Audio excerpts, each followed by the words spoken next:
Mas vamos aproveitar para aprender? Vambora! Ô Marilda, bom dia, Marilda Sene, a nossa especialista e psicóloga multifocal. Bom dia. Tudo bom, Simone? Bom dia. Bom dia. Deus te abençoe. Vocês lembram dela de ontem, né? Porque ela fez uma ótima participação. Aliás, a gente teve um retorno maravilhoso. Nossa, muito obrigada. Super feliz. A ideia é essa, né? Ajudar, contribuir para que as pessoas se conheçam melhor e assim possam viver melhor. Exatamente. Gente, olha só, a gente está dando continuidade a um assunto que foi o de ontem. Nós estamos falando do temperamento. Veja, na psicologia e no estudo comportamental existem muitas, o padre também, Reginaldo, é muito chegado nessa área, pode ajudar a gente. Existem muitas maneiras de estudar o comportamento humano, ainda bem, né? Porque a gente é bem complexo.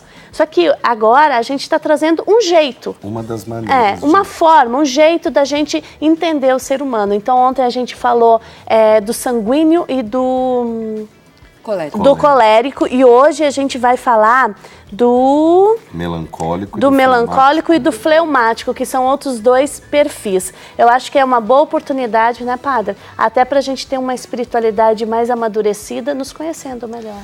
Exatamente. Conhecer-se um pouco mais, a gente se entender um pouco mais, ajuda a gente a trabalhar, aproveitar melhor as nossas qualidades para o nosso bem, inclusive para a nossa espiritualidade, e também trabalhar melhor, de uma forma mais direta, os nossos defeitos, as nossas fragilidades. O autoconhecimento é extremamente importante.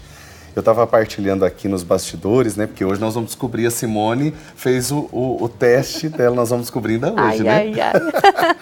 O teste para saber os temperamentos. Lembra, nós vamos falar sobre isso ainda, mas você tem como fazer esse teste no nosso EAD, tá bom? Aqui da Rede Século XXI, nós vamos falar sobre isso daqui a pouquinho. Mas eu fiz um teste semelhante para entender um pouquinho os temperamentos quando eu tinha 16 anos, 17 anos, por aí, né? Já ali chegando na maioridade. Então não foi, foi muito interessante para mim, mas como as coisas aconteceram? Já se passaram 10 anos? Opa! Já se passaram 20, 30 anos. Então, mais de 25 anos se passaram. Como será que as coisas estão? Então, eu aproveito para começar, antes de falar especificamente do temperamento fleumático e melancólico, né, que a gente vai falar.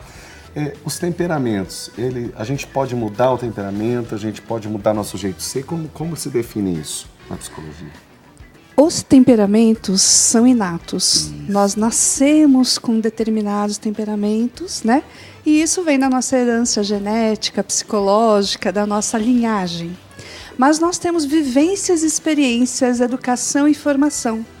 Certo? Então, no decorrer da vida, nós vamos moldando esse temperamento. A gente pode aperfeiçoar.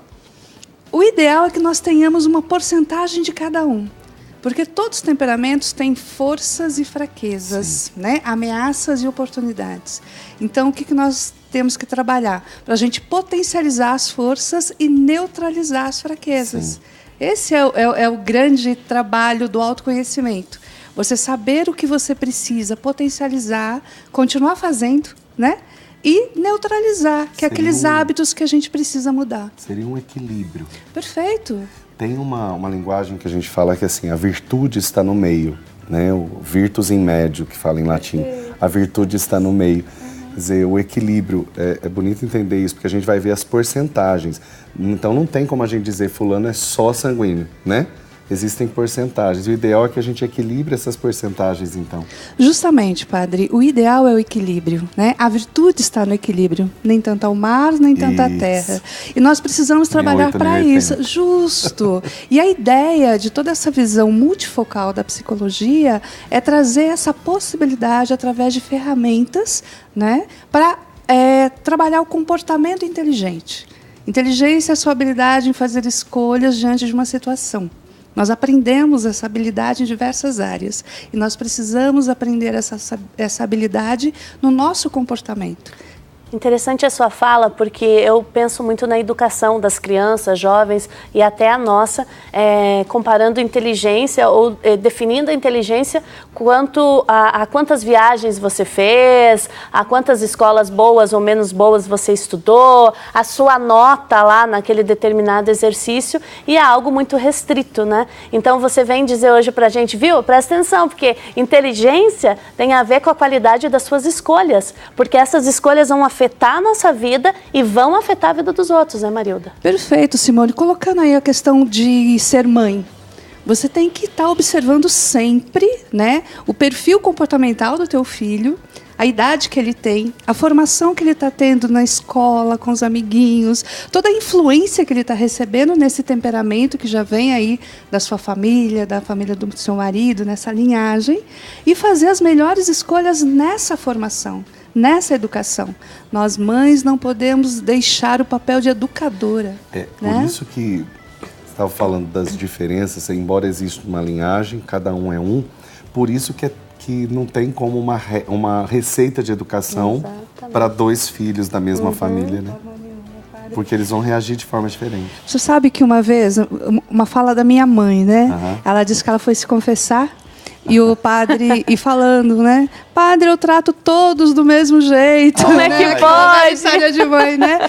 Porque um dá certo, o outro não, porque um se comporta e o outro não, tal. O padre falou, eles não são do mesmo jeito. Iguais. Então você precisa justamente fazer as escolhas inteligentes para cada comportamento. Tem filhos que você tem que pôr de castigo, né? Dar algumas diretrizes mais duras. Tem filhos que você tem que trazer mais para o aconchego. Cada um tem um botãozinho para ser apertado. Exatamente. E a gente precisa saber qual é esse botãozinho. Tá certo. Olha, eu vou aproveitar, como eu não estava ontem, e para quem está acompanhando também, fazer um pequeno resuminho. Nós vamos falar dos 4 temperamentos, mas hoje especificamente de 2. Mas os 2 que falamos ontem, que é sanguíneo e o colérico. Isso. Um pequeno resumo vamos dizer assim, do perfil, né? Porque a gente não tem... Perfeito. O sanguíneo é o comunicador. Tá. Ele faz amizades facilmente, ele se comunica bem, ele tem uma habilidade social muito boa, tá certo? Ele é emotivo também. Ele é mais ligado na emoção. O colérico, ele é o executor. Ele é o líder, é aquele que chega fazendo. Ele gosta muito de regras, normas. E se em descontrole, vira até um ditador. Entendi. Né? E ele é mais da área de exatas. Ele é mais analítico, né? Ele é mais lógico. Então, assim, mais pro sanguíneo, por exemplo. Os sacerdotes normalmente são mais ligados na linha das emoções, da espiritualidade, tá entre o sanguíneo e o fleumático. Geralmente é por aí. A gente tem uma tela, né, que nós estamos mostrando. Então aí, ó, sanguíneo, colérico, a gente falou ontem, o fleumático e o melancólico. Vamos para o melancólico hoje, então. Quem é essa pessoa? Que traços ela tem? Então, o melancólico, ele é o analítico, tá? Ele gosta de detalhes, Porque quando fala melancólico, a gente já pensa em tristeza e melancolia. É que, na verdade, ele é introspectivo, né? Ele é solitário, ele gosta de profissões onde ele trabalha mais sozinho.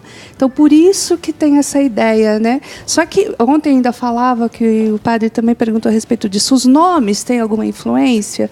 Não, vamos quebrar esse paradigma. Isso. Não é melancólico quer dizer que a pessoa é triste e tal. Não, ela tem uma tendência a ser mais analista, ser mais detalhista, mais introspectiva. Mas lembrando aí do equilíbrio, isso também é importante em diversas áreas, em diversas funções. Também tem seu valor, todos Com têm. certeza, sem dúvida nenhuma. Então não é porque melancólico é ruim, fleumático é bom, colérico é ruim ou sanguíneo. Não, todos têm forças e fraquezas e é o que a gente precisa, repetindo, potencializar as forças, neutralizar as fraquezas. Para que a gente possa fazer isso, a gente tem que conhecer. Nós temos um resumo, né, padre, em tela também, a gente mostrou ontem. Do melancólico. Vamos ver se eu estou enxergando bem. Eu também estou tentando enxergar. Peraí, vamos olhar para cá. Palavras-chave. Exatidão, correto e cuidadoso. Sob tensão, no desequilíbrio pode se calar. Eu vou lá para ajudar, pode então, ser? Pode ser, Eu padre. vou lá, gente, eu vou lá. No desequilíbrio pode se calar ou se retirar. Que mais? A principal necessidade do melancólico, segurança. Opa. Ele não gosta de imprevistos e riscos. Para incentivá-lo, ofereça seguranças e garantias. Para conseguir o que quer, o melancólico, ele se aprofunda no conhecimento e se especializa. Acho que a área introspectiva faz ele ter mais atenção para isso, né? Qual é o estímulo para ele executar tarefas? Ele deve ser constantemente estimulado a colocar em prática o que foi pensado e sempre dando reforço de aprovação. Acho que isso é interessante, eu lembro, porque eu não sou especialista no assunto, conheci algumas coisas, mas eu lembro que tinha esse aspecto de dizer que o melancólico, justamente por ser introspectivo, era muito importante o reforço para ele continuar motivado. É isso mesmo? É justamente isso. Agora eu volto. E a ideia de colocar essa questão do estímulo para conseguir o que quer e tudo mais, é para você aprender a lidar com esse comportamento e de outra pessoa. Né? Porque é o que você falava no começo, é importante a gente entender o outro também. Exatamente. Né? Então, se você percebe que a pessoa é mais introspectiva, que ela gosta de ficar nesse mundinho dela, vamos incentivar de outra forma, mostrar para ela que é possível agir diferente. É porque senão pode acontecer, justamente a questão do autoconhecimento é autoconhecimento e conhecimento do outro. Senão pode acontecer de vermos uma situação dessa, por exemplo, a gente falar assim, deixa ele lá no cantinho dele. Perfeito. E aí nós não vamos estar ajudando nem de forma cristã, né, nem de forma relacional da forma mais adequada. Né? E olha a importância disso que o senhor está falando, padre, porque na verdade também precisamos do equilíbrio aí. Sim. Né? A minha preocupação com os temperamentos são os rótulos. Ele é desse jeito, ele fica lá no cantinho dele, deixa ele lá. Eu brinco que é a síndrome de Gabriela. Então, ela nasceu assim, vai crescer assim. É justo. Assim. E serve tanto pra gente, esse pensamento pra gente, e esse pensamento pro outro. Então, nós precisamos fazer esse equilíbrio. Sim, ele gosta de ficar no cantinho dele, ele gosta das coisinhas dele, mas eu preciso trazê-lo de vez em quando para cá. Ele exige em alguns momentos respeito, em outros momentos uma condução. Perfeito. Ou todos, na verdade, né? Sim. Qualquer um dos perfis dá para perceber que uma hora tem que ser incentivado e outra hora tem que puxar um pouquinho para dizer, ei, presta atenção, né? Olha o equilíbrio acho que o sanguíneo precisa mais de freio do que de impulso, não é? Ou a impressão? Aí que veio, ele é mais... Aí é rótulo também. Justamente, é o preconceito, né? Mas o sanguíneo, por ele ser extrovertido, e parece que é muito fácil para ele, ele é audacioso, né? Então, precisa de umas rédeas para puxar. Mas, ao mesmo tempo, precisa de impulsionar, porque são aqueles grandes modelos de execução, né? De superação também. Marilda, ontem quando você saiu, não deu tempo aqui no programa, mas você dizia assim, olha, tem personagens bíblicos poderosos aí que a gente reza e conhece e são também dentro desses perfis. Você pode dizer pelo menos do sanguíneo e... Quem vocês acham que era Pedro? Que o temperamento que prevalecia Pedro? Sanguíneo. Sanguíneo, justamente. E aí o grande exemplo de colérico é São Paulo. Verdade. Né? O executor, extremos, justamente quando ele acreditava e ia aos extremos. Liderança, né? Também. Total. Regras. Justamente. Assim, atento à vida no espírito, vida na carne. Justo. Muito e Pedro também na linha da impulsividade. Sim. Né? Porque como sanguíneo, o impulsivo, o comunicador, ele agregava pessoas, tanto que foi colocado por Jesus como líder, né, dos primeiros cristãos, dos apóstolos, porque ele tinha essa característica de agregar pessoas. Aí que a gente vê a questão das fraquezas e forças. Porque, por exemplo, quando a gente fala de Pedro, às vezes eu falo, tem hora que eu tenho dó, né? Porque a gente olha para Pedro e fala, Pedro era impulsivo, ele repreendeu Jesus, né?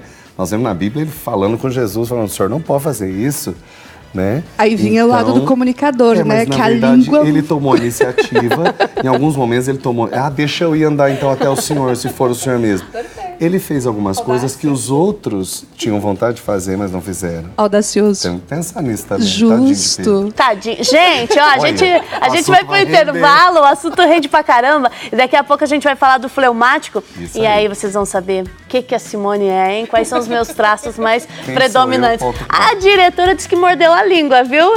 Porque ela já viu o resultado, ela disse assim, me surpreendeu. Então, eu ainda não sei também. Daqui a pouquinho a gente volta e descobre todo mundo junto, rapidinho.